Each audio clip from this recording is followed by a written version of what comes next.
ಸ್ನೇಹಿತರೆ ನಮಸ್ಕಾರ. ನಾನು ನಿಮ್ಮ ಪ್ರೀತಿಯ ಜಗದೀಶ್ ಮನೆ. ಸ್ನೇಹಿತರೆ, ನೀವೇನಾದರೂ ಒಂದು ಹೋಮ್ ಸ್ಟೇ ಅಥವಾ ರೆಸಾರ್ಟ್ ಮಾಡಬೇಕು ಅನ್ನೋ ಆಲೋಚನೆಯಲ್ಲಿದ್ದೀರಾ? ಆಗಿದ್ದರೆ ನೋಡಿ, ಇಲ್ಲೊಂದು ಒಳ್ಳೆ ಜಮೀನಿದೆ. ಇದು ಹಾಸನ ಜಿಲ್ಲೆ ಬೇಲೂರು ತಾಲೂಕಿನ ತೊಳಲು ಅನ್ನುವಂಥ ಒಂದು ಗ್ರಾಮದಲ್ಲಿದೆ. ಸುಮಾರು 4 ಎಕರೆ ಜಮೀನಿದು. ಇದು ಬೇಲೂರು ಟು ಮೂಡಿಗೆರೆ ರಸ್ತೆಯಲ್ಲಿ ಬರ್ತದೆ. ತೊಳಲು ಅನ್ನೋ ಗ್ರಾಮ. ಆ ಗ್ರಾಮದಲ್ಲಿ ರಸ್ತೆ ಬದಿಯಲ್ಲೇ ಇದೆ. ಸ್ವಲ್ಪ ಸಣ್ಣ ರಸ್ತೆಯ ಸಮಸ್ಯೆ ಇದೆ ಇದಕ್ಕೆ. ಸೊ ನೀವು ಖರೀದಿ ಮಾಡಿದಂಥ ಸಂದರ್ಭ ಆ ಒಂದು ಸಮಸ್ಯೆಯನ್ನು ಈ ಒಂದು ಜಮೀನಿನ ಮಾಲೀಕರು ಏನು ಓನರ್ ಇದ್ದಾರೆ ಅವರು ಬಗೆಹರಿಸ್ಕೊಡ್ತಾರೆ. ಅದ್ರ ಬಗ್ಗೆ ಏನು ತಲೆ ಕೆಡಿಸ್ಕೋಬೇಕಾಗಿಲ್ಲ. ಏಕೆಂದರೆ ನೀವು ಪರ್ಚೇಸ್ ಮಾಡೋಕ್ಕೆ ಮುಂಚೆನೇ ಆ ಒಂದು ಸಮಸ್ಯೆ ಬಗೆಹರಿದು ಹೋಗುತ್ತದೆ. ಅದು ಬಿಟ್ಟರೆ ಈಗ ಪ್ರೆಸೆಂಟ್ ಇದರಲ್ಲಿ ಕಾಫಿ ಗಿಡ ಇದೆ, ಪಕ್ಕದಲ್ಲಿ ಖಾಲಿ ಹೊಲ ಇದೆ, ಸಿಲ್ವರ್ ಟ್ರೀಗಳಿದೆ. ಇದೆಲ್ಲದನ್ನು ಕೂಡ ಒಂದಿಷ್ಟು ತೆರವು ಮಾಡಿ ತಾವು ಹೋಮ್ ಸ್ಟೇ ಅಥವಾ ರೆಸಾರ್ಟನ್ನು ಇಲ್ಲಿ ಮಾಡ್ಬೋದು.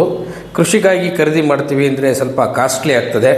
ಇವರು ಹೇಳೋ ರೇಟಿಗೆ ನಾವು ಖರೀದಿ ಮಾಡಿ ಕೃಷಿ ಮಾಡಲಿಕ್ಕೆ ಸ್ವಲ್ಪ ಕಷ್ಟ ಆಗ್ತದೆ.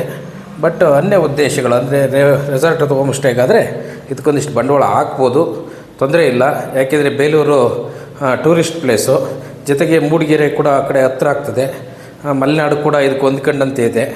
ಹಾಗಾಗಿ ಈ ಭಾಗದಲ್ಲಿ ಹೋಮ್ ಸ್ಟೇ ಅಥವಾ ರೆಸಾರ್ಟಿಗೆ ಭಾರಿ ಬೇಡಿಕೆ ಇದೆ. ಈಗಾಗಲೇ ಸಾಕಷ್ಟು ಹೋಮ್ ಸ್ಟೇ ಅಥವಾ ರೆಸಾರ್ಟ್ಗಳು ಈ ಭಾಗದಲ್ಲಿದೆ. ಸೊ ಹಾಗಾಗಿ ಬೇಡಿಕೆ ಇರೋದ್ರಿಂದ ಈ ಒಂದು ಜಮೀನನ್ನು ಖರೀದಿ ಮಾಡಿ ತಾವುಗಳು ಇದನ್ನು ಬಳಸ್ಕೋಬೋದು, ರೆಸಾರ್ಟ್ ಅಥವಾ ಹೋಮ್ ಸ್ಟೇಗೆ ಬಳಸ್ಕೋಬೋದು. ಸ್ನೇಹಿತರೆ, ತಾವುಗಳು ಸ್ಥಳಕ್ಕೆ ಭೇಟಿ ಕೊಟ್ಟು ನೋಡಿ,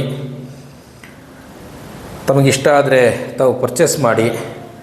ಯಾಕೆಂದರೆ ಭೂಮಿ ಈಗಿನ ಸದ್ಯದ ಪರಿಸ್ಥಿತಿಯಲ್ಲಿ ತುಂಬ ಕಾಸ್ಟ್ಲಿ ಅಂತ ಅನಿಸ್ತದೆ, ಆದರೆ ಭೂಮಿ ಸಿಗಲ್ಲ ಮುಂದೆ. ಸೊ ಹಾಗಾಗಿ ಇನ್ನೂ ಮುಂದೆ ಹೋಗ್ತಾ ಇದರ ಬೆಲೆ ಇನ್ನೂ ಹೆಚ್ಚಾಗೋ ಸಾಧ್ಯತೆ ಇರುತ್ತೆ. ನಾವು ಇವತ್ತಿದು ತುಂಬ ಕಾಸ್ಟ್ಲಿ ಆಯಿತು ಅಂತ ಅಂದ್ಕೊಂಡ್ರೆ ಮುಂದಿನ ದಿನಗಳಲ್ಲಿ ಇನ್ನೂ ಕಾಸ್ಟ್ಲಿ ಆಗ್ತದೆ ಜಮೀನು. ಹಾಗಾಗಿ ಯೋಚನೆ ಮಾಡ್ತಾ ಕೂತ್ರೆ ನಾವು ಪರ್ಚೇಸ್ ಮಾಡಲಿಕ್ಕಾಗಲ್ಲ. ಸೊ ಸ್ವಲ್ಪ ಧೈರ್ಯ ಮಾಡಿ ಬಂಡವಾಳ ಹಾಕಬೇಕಾಗ್ತದೆ. ಹಾಗಾಗಿ ತಾವುಗಳು ಈ ಒಂದು ಜಮೀನನ್ನು ನೋಡ್ಬೋದು, ಸ್ಥಳಕ್ಕೆ ಹೋಗಿ ಜಮೀನನ್ನು ನೋಡ್ಬೋದು. ಅವರ ಒಂದು ಫೋನ್ ನಂಬರ್ ಮತ್ತು ಅವರ ಹೆಸರನ್ನು ನಾನು ಡಿಸ್ಕ್ರಿಪ್ಷನ್ ಬಾಕ್ಸಲ್ಲಿ ಹಾಕಿರ್ತೀನಿ. ತಾವುಗಳು ಅವ್ರನ್ನ ನೇರವಾಗಿ, ಇದು ಮಧ್ಯವರ್ತಿಗಳಿಲ್ಲ, ಸೀದಾ ಓನರ್ ನಂಬರ್ನ ಹಾಕಿರ್ತೀನಿ. ನನ್ನ ಜಮೀನಿನ ಮಾಲೀಕರಿದ್ದಾರೆ, ಅವ್ರ ನಂಬರ್ ಹಾಕಿರ್ತೀನಿ. ತಾವುಗಳು ಅವ್ರ ಜೊತೆ ನೇರವಾಗಿ ಮಾತುಕತೆ ನಡೆಸ್ಬೋದು. ನಮಸ್ಕಾರ ಸ್ನೇಹಿತರೆ.